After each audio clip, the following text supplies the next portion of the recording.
las palabras que el domingo pasado toqué en Santiago 3, el primer versículo de Santiago 3, dice el autor, Santiago, nuestro glorioso Señor Jesucristo. Qué lindo que él lo dice. Yo mencionaba Santiago, hermano, medio hermano del Señor, él que lo conocía desde toda su niñez, se habían criado juntos, sabía de Jesús, obviamente del Señor aquí, mucho más que otros, pero como lo que él era, él mismo se define, soy un siervo, dice él, es nuestro glorioso Señor Jesucristo.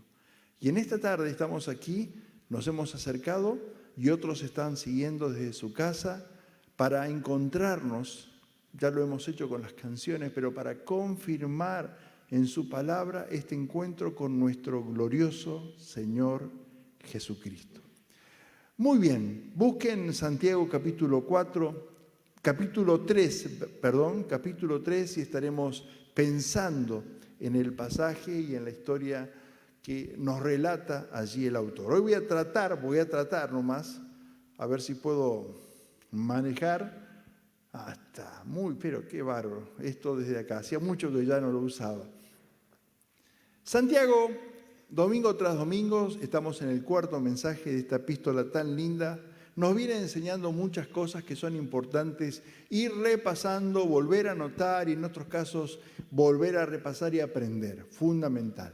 Veíamos en estos domingos que Dios pone a prueba la fe de sus hijos y de eso se trata la idea de este apóstol, ¿sí? Que escribe en un momento muy especial.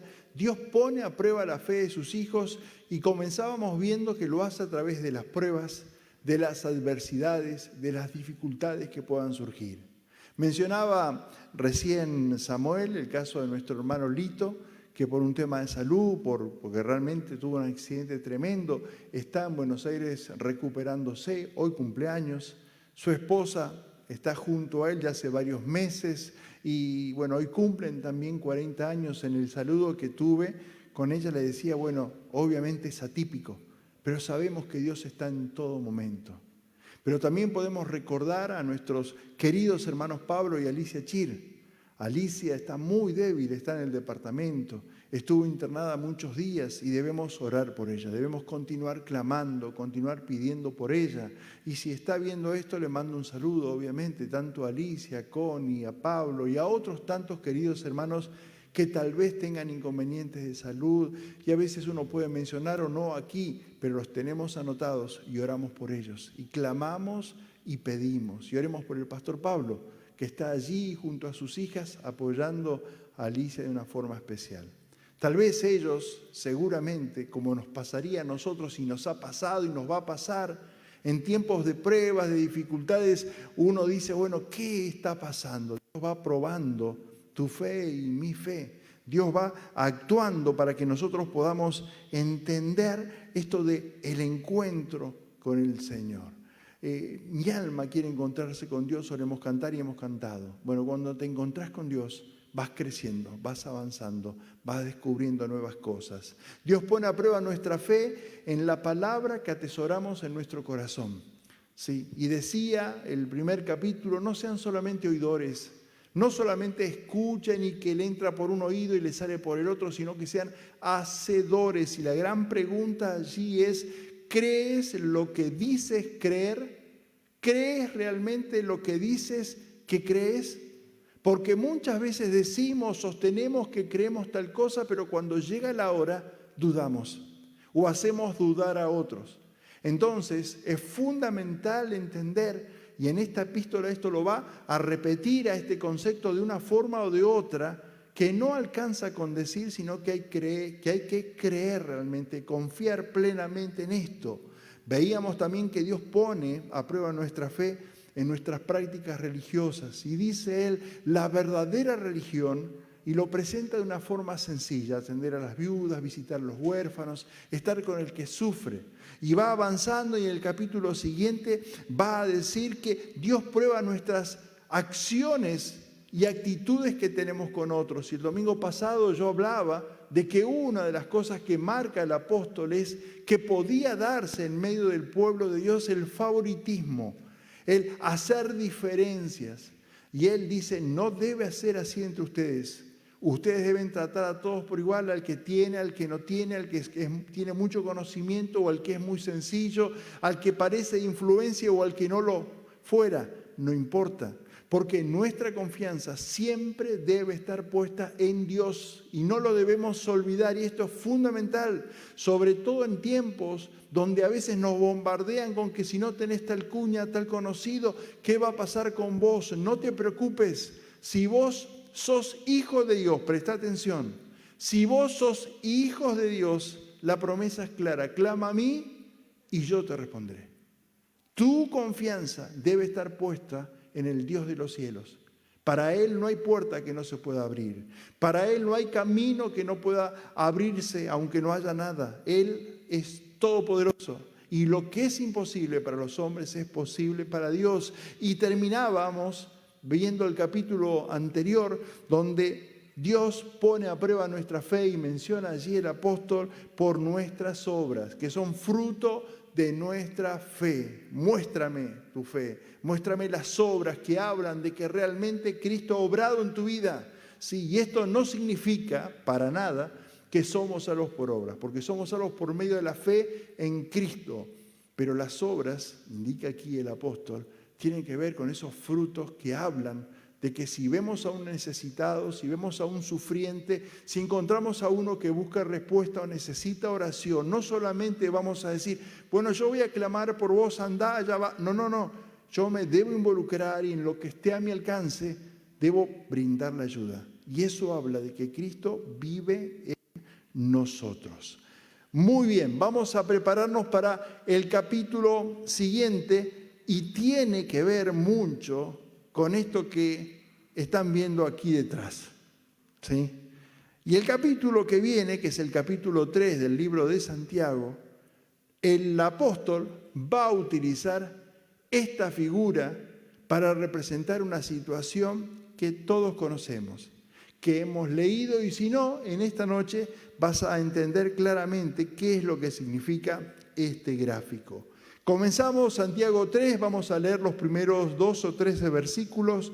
Dice así, amados hermanos, estoy leyendo en Nueva Traducción Viviente, amados hermanos, no muchos deberían llegar a ser maestros en la iglesia, porque los que enseñamos seremos juzgados de una manera muy estricta, más estricta. Bueno, esto no va a entrar en el bosquejo de hoy, pero es un consejo bárbaro, ¿sí? Como en todos los tiempos, muchos querían enseñar o estar al frente o en un grupo, y le dice Santiago, tengan cuidado, miren que los que están en este tipo de espacios van a ser juzgados por Dios de una forma. La exigencia es mucho mayor, porque conociendo van a tener que responder por todo el conocimiento que tienen. Y el peso de lo que Dios va a pedir de ustedes es mucho mayor. Pero seguimos, capítulo 3, versículo 2, dice, es cierto que todos cometemos muchos errores, dice el apóstol, pues si pudiéramos dominar la lengua seríamos perfectos, capaces de controlarnos en todo sentido. Podemos hacer que un caballo, parecido a ese dibujito que está acá atrás proyectado, podemos hacer que un caballo vaya donde queramos si le ponemos un pequeño freno en la boca. También un pequeño timón hace que un enorme barco gire a donde desee el capitán, por fuertes que sean los vientos. De la misma manera, la lengua es algo pequeño que pronuncia grandes discursos. Dice, la lengua es un manantial. Él toma esa imagen. Y la pregunta ahí es, ¿un manantial de vida o un manantial de muerte? ¿De bendición o de maldición? Traduce otra versión. Y yo quisiera que pudiéramos pensar un poquito en este punto que toca el apóstol, porque realmente es fundamental. ¿Cómo nos comunicamos? ¿Cómo tratamos? ¿Qué decimos? ¿Qué dejamos de decir? ¿De qué forma nos conducimos? Estos serán los parámetros que toma aquí el apóstol. Se ha dicho que si deseamos que nuestra lengua no cometa errores, deberíamos tener presentes 5 cosas. Primero, ¿a quién hablamos? Presta atención. Para no caer en grandes errores debes tener presente, primero, ¿a quién hablamos? Segundo, ¿de quién hablamos? Tercero, ¿cómo hablamos? Cuarto, ¿en qué momento hablamos? Y quinto, ¿dónde hablamos? Es sencillo, ¿eh? No hay mucha vuelta. ¿A quién hablamos? ¿De quién estamos hablando? ¿Cómo estamos hablando? ¿En qué momento hablamos? Y en último lugar, ¿dónde hablamos?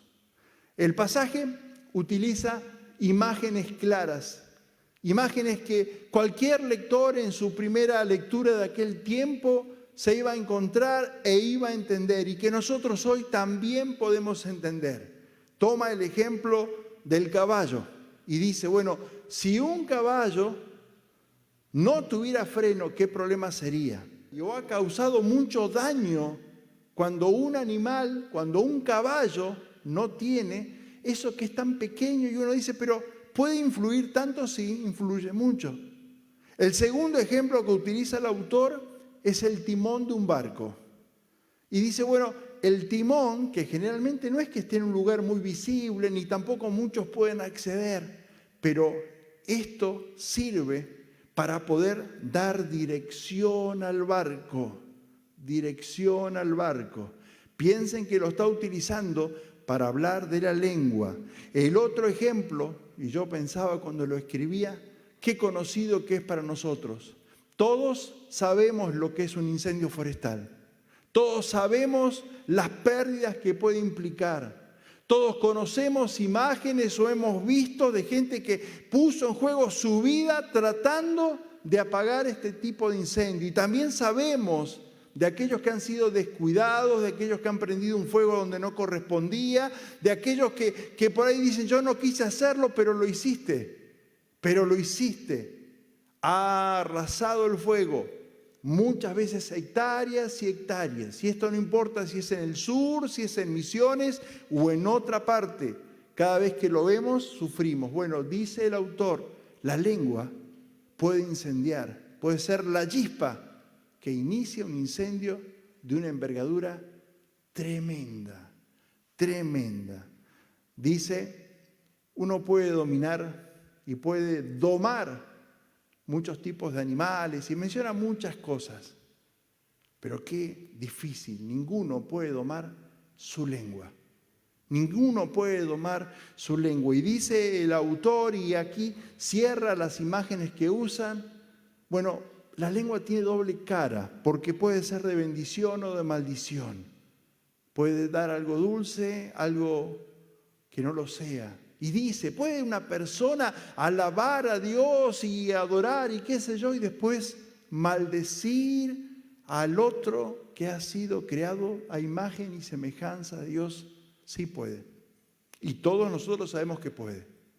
Y más de una vez, sin querer, se ha caído en este tipo de actitudes que uno debería claramente dejar de lado. Ya en el Salmo 39 el rey David escribía Antiguo Testamento, y creo que en la mente de Santiago esto estaría presente. Atenderé a mis caminos para no pecar con mi lengua, decía este hombre que era un hombre según el corazón de Dios. Guardaré mi boca con freno. Fíjense que pone el mismo ejemplo, en tanto que el impío esté delante de mí. En otras palabras, David decía que como quería presentar el testimonio apropiado, pondría una mordaza en su boca. Yo quiero presentar el testimonio apropiado, por lo tanto voy a poner freno en mi manera de hablar. Qué importante es controlar lo que decimos o no decimos. Qué importante es controlar de qué forma decimos las cosas. Qué bárbaro es que a veces más de uno, al igual que lo menciona el apóstol, empieza un incendio en su casa, en la relación con un amigo, en el trabajo, de una forma que a veces a sabiendas y a veces sin darse cuenta, habló de más y se perdió todo. Se perdió todo. Y debemos dejar de engañarnos con que bueno, es así, ¿qué vas a hacer? No me salió, no quise. No. Debemos ser responsables de nuestros actos, de nuestras acciones. de lo que decimos, del tono, de la forma y de la manera que van a suceder posteriormente las cosas. Esto es clave.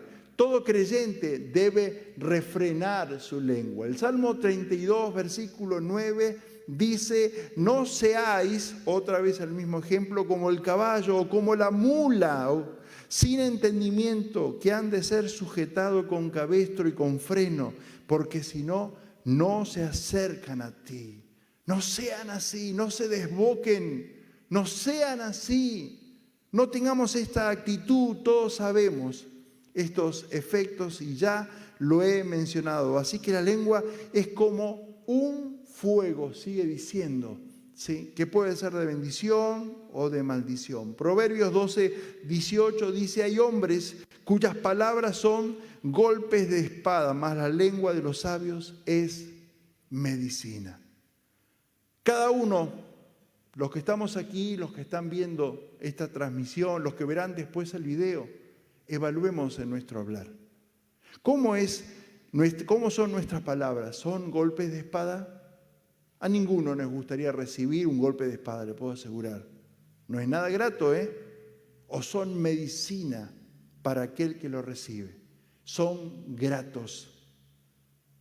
El enemigo nos ha hecho creer que, hasta es gracioso a veces. Cuidado, porque cada uno va a rendir cuenta de lo que ha dicho.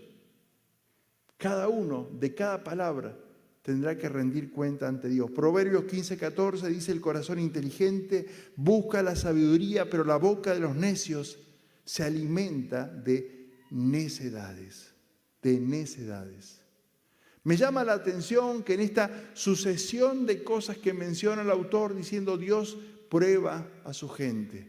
Soy siervo y tengo que decírselos. Hermanos, ustedes están pasando un tiempo difícil de necesidad, de persecución, de hambre. Y ya como les dije, Dios prueba nuestra fe en las pruebas, en el temor que tenemos realmente de la palabra. Y varias cosas fui mencionando. También dice el autor: Dios prueba su fe por la forma de comunicarse, de hablar, por el uso que dan a este regalo maravilloso que Dios nos ha dado a todos nosotros. ¿Qué es lo que hacemos? El propósito original de Dios, y a esto debemos ajustarnos, a ese propósito que Dios tenía y tiene y tendrá para siempre para sus hijos, a darnos esta posibilidad maravillosa de comunicarnos, fue, algunos ejemplos pongo solamente, que tengamos palabras de aliento hacia otros.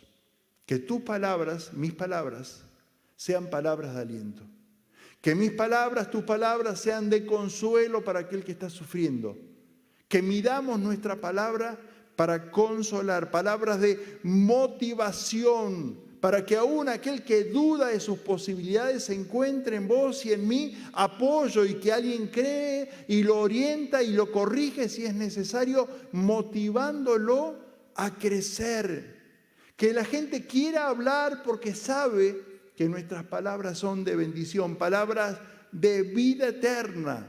Uno de los discípulos se lo dijo al Señor: Señor, ¿a quién iremos si tú tienes palabras de qué? De vida eterna. Está bien, uno va a decir: pero eso fue Cristo. Sí, pero vos y yo somos hijos de Dios. Y nuestras palabras deben ser palabras de vida eterna, que hablan de esperanza, que hablan de fe, que hablan de nuevas oportunidades, que hablan de una conversión, que hablan de un Dios que es poderoso, que alaban, y palabras de vida eterna, palabras que ayudan a otros, palabras de bendición. Me parece que algo dijo Samuel de esto de la bendición: bien decir de otro, decir algo bueno, y si no, ya lo vieron hace un ratito el dibujito, un cierre en la boca, ¿sí? Cerrar. Tal vez hoy con el barbijo habría que morder el barbijo en algún momento y te quedas quietito ahí. Palabras de reconciliación en tu casa, con tus amigos, con tus compañeros, en tu trabajo, en tu iglesia. Dios nos da la posibilidad de usar la lengua, por ejemplo, para tener palabras de reconciliación. Fíjense que es bastante distinto a incendiar un bosque, bastante distinto a un caballo desenfrenado, bastante distinto a un barco que termina causando una tragedia. Poder controlar y darle en lo que esté a nuestro alcance la orientación que Dios quiere que demos. Palabras de exhortación, palabras medidas.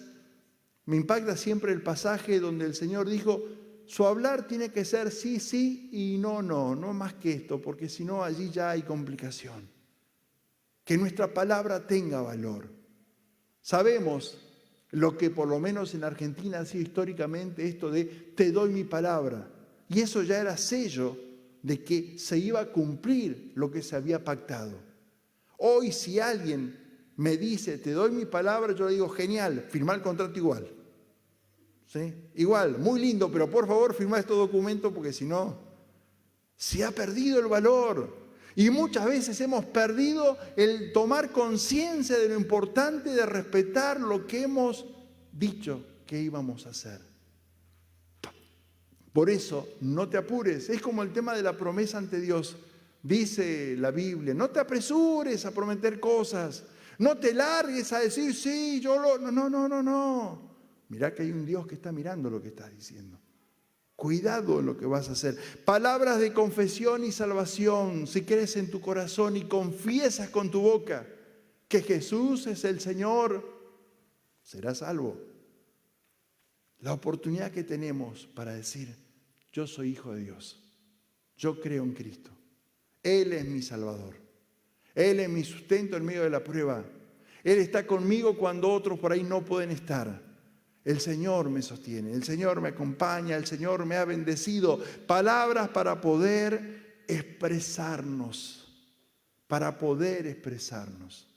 No recuerdo cuál era el nombre, pero sí recuerdo lo que sentí. Me acuerdo que en la secundaria teníamos clase de lengua, literatura, algo así. Nos hacían leer algunos clásicos argentinos y había un personaje en una de esas historias que todo giraba alrededor de que él quería expresarse pero no tenía palabras. Y la impotencia y el malestar que le causaba no poder decir lo que quería decir. Dios, a vos y a mí, nos ha regalado esta bendición de poder expresar lo que sentimos. Expresar amor, expresar gratitud, expresar nuestra necesidad, expresar una bendición, expresar el cariño por nuestra familia, expresarnos. Y debemos alimentar esto, llenando nuestro corazón de cosas que tienen que ver con nuestro Dios. Y termino con un par de versículos finales del capítulo 3. Todavía estoy en horario del 13 al 18. Dice así, seguilo por favor. Si ustedes son sabios, Santiago 3, 13 al 18, si ustedes son sabios y entienden los caminos de Dios, demuéstrenlo, dice Santiago, viviendo una vida honesta y haciendo buenas acciones con la humildad que proviene de la sabiduría.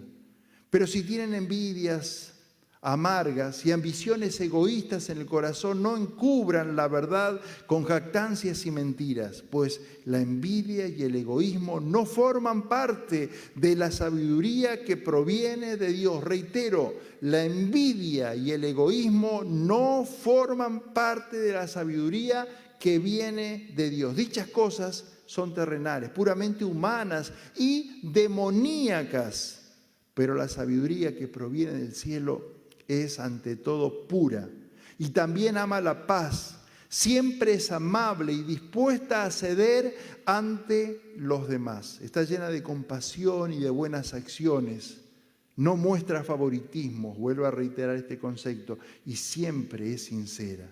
Y los que procuran la paz sembrarán semillas de paz y recogerán una cosecha de justicia. Qué lindo, ¿eh? Los que procuran la paz irán sembrando en su camino semillas de paz y van a cosechar justicia. Van a cosechar justicia. Dios prueba la fe por medio del uso que damos a nuestra lengua. Pero en segundo lugar, y esto termina el capítulo, Dios prueba la fe por nuestro estilo de vida. Por mi estilo de vida, por tu estilo de vida. De modo que si alguno está en Cristo, nueva criatura es. Las cosas viejas pasaron. Y aquí son todas hechas nuevas. Entonces, si has conocido a Cristo, tiene que haber un cambio en vos. Se tiene que ver, tiene que ser visible y se tiene que ajustar a lo que dice aquí este autor. Vivimos en una comunidad. Vivimos interactuando continuamente con otros. Vivimos cometiendo errores y recibiendo conductas erróneas de otros, y debemos aprender a vivir en equilibrio y mostrar en nuestro carácter, en nuestro temperamento espiritual, que Dios vive en nosotros. Esto es fundamental. Por eso los dos versículos claves aquí, todo por supuesto es fantástico, pero si ustedes sois sabios y entienden los caminos de Dios, demuéstrenlo. Demuéstrenlo. Y no por la cantidad de versículos que sé de memoria, no por las canciones que puedo cantar, no porque si asisto o no, eso está muy bien que lo hagas. Sino demuéstralo con tu vida, viviendo una vida honesta y haciendo buenas acciones con la humildad que procede de la sabiduría. Con humildad, naturalmente. Y termina diciendo, la sabiduría que proviene del cielo es ante todo pura.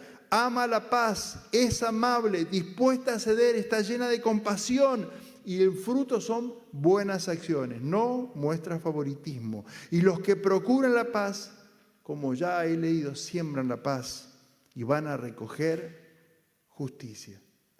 Que en este día, al acercarnos y pensar en la iglesia de Santiago y comprender que el Señor va añadiendo cada día los que deben de ser salvos aquí o en un grupo pequeño o en el lugar que fuera, al pensar en el ministerio de otras queridas iglesias hermanas y orar para que también puedan cumplir su tarea, debemos ajustar nuestra vida para hoy examinarnos y decir cómo es mi forma de hablar, y qué digo y qué no digo, y entender que deberé rendir cuenta por cada una de las acciones y palabras que he tenido, pero también ajustar mi vida, porque mi fe se manifiesta en mi vida día a día, en mis acciones, en mi conducta.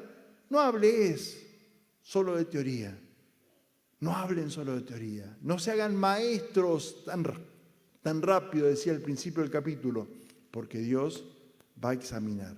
Termino con el versículo: si entienden estas cosas y las ponen en práctica, serán dichosos. ¿Entendiste la imagen del caballito que necesita freno? ¿Entendiste la importancia del timón bien dirigido en un barco? Hemos entendido que el fuego puede ser de bendición, pero puede ser una gran maldición cuando produce un incendio.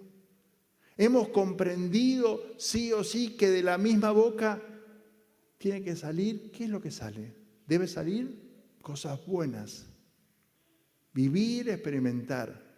Ese es el desafío. Si entienden, dichosos son si las ponen en práctica. Medimos, y si debemos cambiar, cambiemos. Señor, gracias te doy porque me has permitido compartir tu palabra. Te ruego, Jesucristo, que bendigas a mis hermanos, bendigas mi vida y que con temor y temblor ante ti podamos, oh Dios, examinarnos y sacar todo aquello que a ti no te agrada. Te alabamos, Rey, te bendecimos. Bendice a aquellos hermanos por los cuales clamamos cada día y bendice nuestra vida. En tu nombre, Jesús. Amén.